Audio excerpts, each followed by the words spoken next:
Grabe, hindi ko makuha-kuha yung crush ko dito sa university namin. Halos nagawa ko na ng lahat ng techniques ng pagpapansin, wala talaga. Imagine, para siyang walking masterpiece 'pag nakikita ko siya sa hallway. Feeling ko tuloy extra lang ako sa sarili kong buhay. Pagdadaan siya, automatic nag-slow motion ang paligid.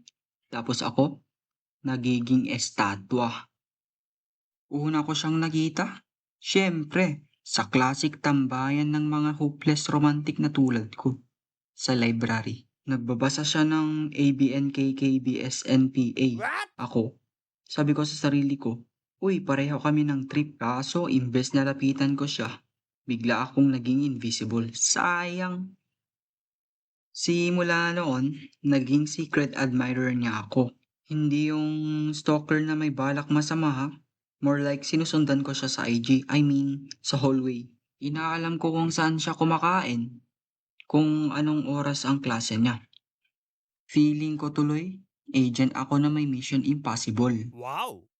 Tapos isang araw, nagkaroon kami ng group project sa school. Jackpot!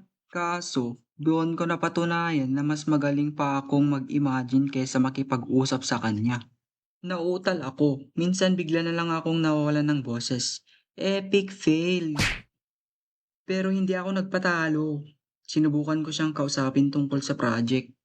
May pag-asa pa ba kung susuko ka na? Slowly but surely, nagiging komportable na ako sa kanya.